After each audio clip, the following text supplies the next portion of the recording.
지금 이제 하나님에 대해서 계속 지금 말씀을 나누고 있습니다. 그래서 오늘 59과는 하나님께 드리는 삶, 로마서 12장 1절에서 3절 말씀 말했죠.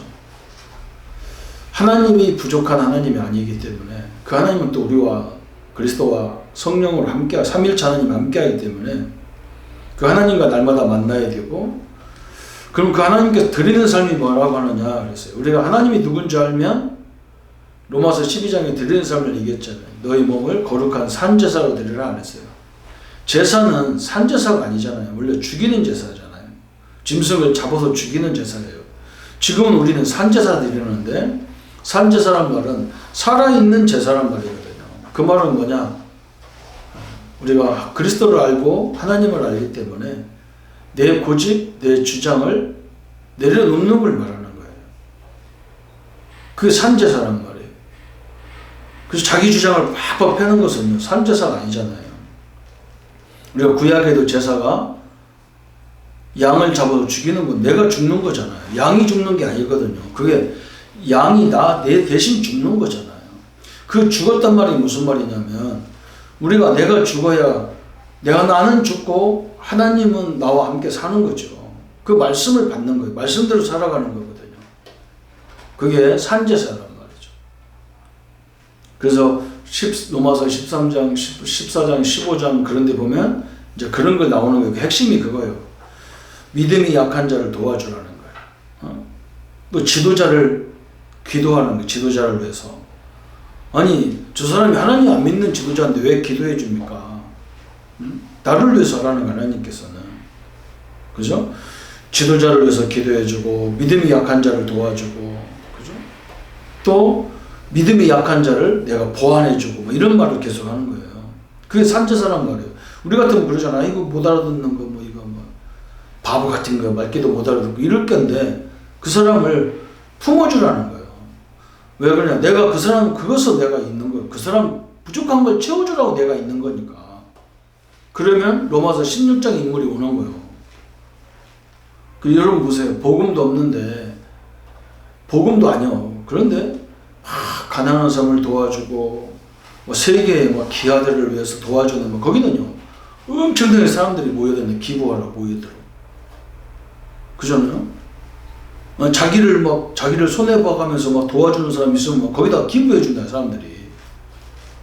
근데 우리가 복음을 위해서 헌신하는 그 삶이라면 하나님이 로마서 16장 같은 인물을 보내준다는 거죠.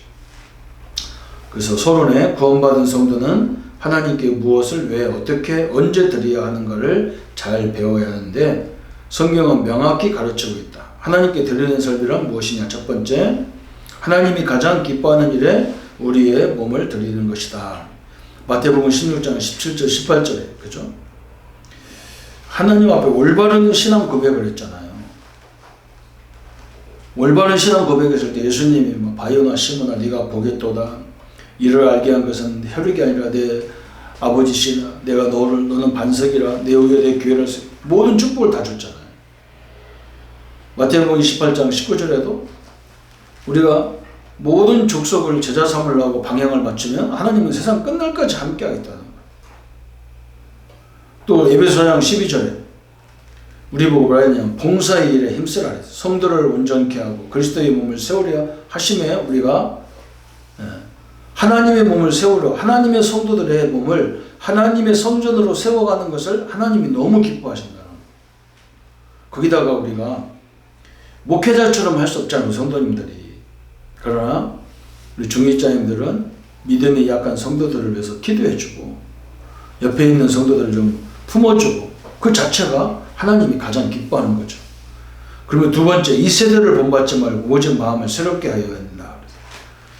요한일서 2장 15절 17절에 세상에 있는 것들은 뭐냐? 육신의 정욕, 안목의 정욕, 이생의 자랑이다 그랬어요.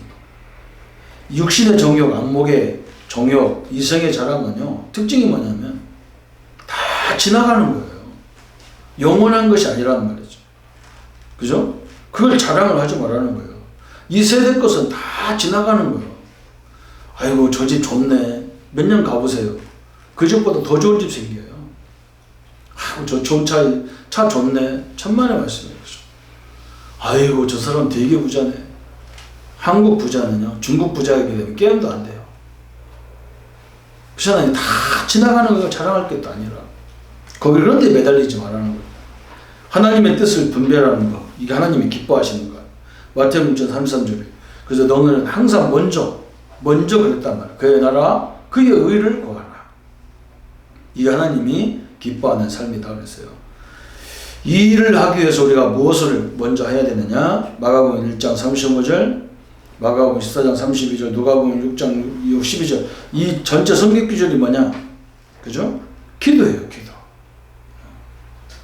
내가 하나님 앞에 드리는 삶을 위해서 하나님의 말씀 붙잡고 내 신분 권세를 붙잡고 기도하는 거예요. 내가 받은 축복이 뭔 줄 알아야 내가 이런 일을 할 거 아니에요. 왜 일이 기도가 먼저 일어나야 되느냐 그런 거예요. 베드로 2장 2절에 말씀은 어린아이가 젖을 사모하듯이 우리가 하나님 말씀을 사모해야 될 이유가 뭐냐면 우리가 구원에 이르도록 하는 생명의 말씀이기 때문에 그렇다는 거예요. 또 에베소 요한복음 5장 4절부터 7절까지 보면 그리스도 안에 그죠? 우리가 이 포도나무가 가지가 나무 안에 붙어 있어야 열매를 맺는 것 같이 우리가 늘 그리스도 안에 있어야 열매가 오기 때문에 그렇게 하라는 거예요. 베드로전서 8장 9절, 베드로전 8절부터 9절까지, 에베소 6장에, 고린도 11장에 보면 또 마귀가 늘 공격해 오기 때문에 우리가 늘 먼저 말씀 붙잡고 기도가 중요하다는 거예요.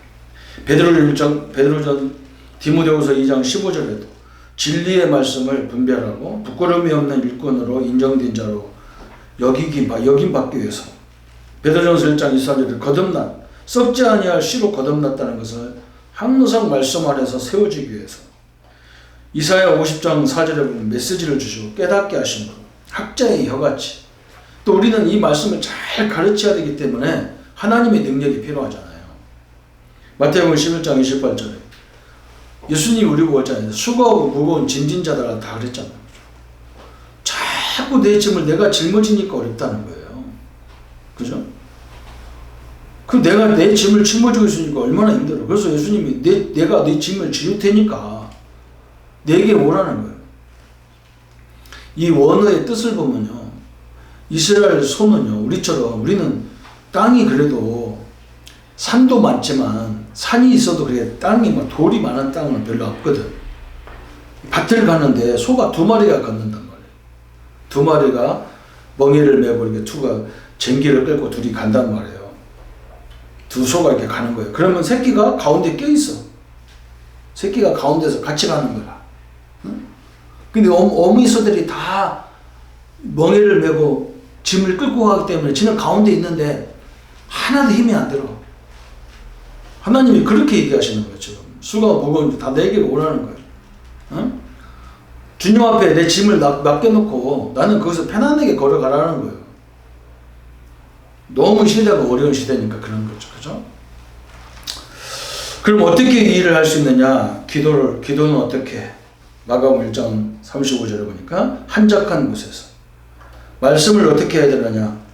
좌우로 치우치지 않도록 늘 주야로 하나님의 말씀을 묵상해라. 예, 한마디로 말하면 복음을 제대로 깨달으면 한쪽 편에 들어가는 게 아니에요. 양쪽을 같이 보는 거지. 중보잖아, 중보 역할. 참 이런 사람이 드문 시대잖아요. 다 여호와 아니면 야, 딱 서 있단 말이야, 한쪽에. 이 사람들 둘이 중보 역할을 하는 사람이 없어, 우리나라는. 그런 게 시끄러운 거야, 항상. 예수님은 항상 뭐냐면 중보 역할이란 말이에요.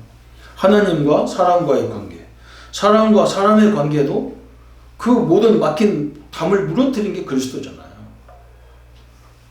전도는 어떻게 하느냐? 디모데후서 4장 1절 2절에 때를 얻든지 묻었든지 항상 기도에 전도에 힘쓰라. 양육은 어떻게 하느냐? 아무나 양육하는 게 아니잖아. 디모데후서 2장 2절에 충성된 사람에게 부탁을 하잖아.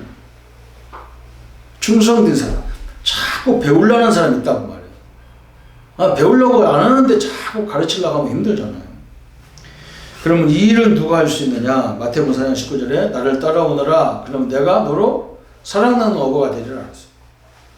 우리가 주님을 늘 말씀을 따라가는 사람이 있어. 그 사람은 자연스럽게 사람을 하나님 붙이시는 거예요. 이렇게. 그러니까 여러분이 뭘 따라가느냐 그게 중요한 거예요. 그죠? 내가 노는 걸 늘 좋아하면 놀기 좋아하는 사람 쭉 쫓아온다니까요. 이 일을 하는 자와 주님이 함께 하셨다. 마태복음 28장 20절. 그죠? 요 앞부분을 하는 사람을 항상 주님이 함께 하셨어요. 그래서 주님이 함께 하니까 어떻게 축복하십니까? 영적인 축복을 주셨어요. 마태복음 26장 18절. 음부의 권세가 이기지 못하리라. 에베소서 2장 1절 3절에 죄와 허물로 죽었던 너희를 살리셨고 세상 풍속에서 건져내고 본질상 진노에서 본질상 축복의 사람을 바꿔버렸죠.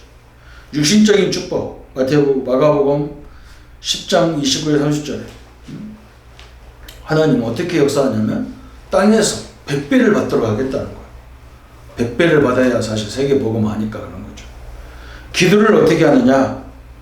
모든 걸 그죠? 마태복음 6장 33절에 네가 그의 나라와 그 일을 구하면 내가 네가 필요한 모든 건 내가 다 회복시키겠다. 그럼 이 말씀을 듣고 다른 사람에게 가기로 기도하자. 예, 많은 사람들이 하나님께 드리는 삶, 그죠? 드리라니까 뭐 내 물질 드리고 그것도 중요해. 그것도 드리는 거겠지만 그게 아니라니까요. 올바른 신앙 고백, 또 모든 족속으로 제자 세우는 것, 또 성도들을 온전히 하나님의 사람으로 세워지게 만드는 것이 하나님이 가장 기뻐하는 받기를 원하시는 축복이란 말이죠. 우리 성도님들이 여러분이 이것 때문에 기도하고 이것 때문에 마음 생각 갖는 그 자체부터가 100배의 응답을 주시는 축복이라고 했습니다.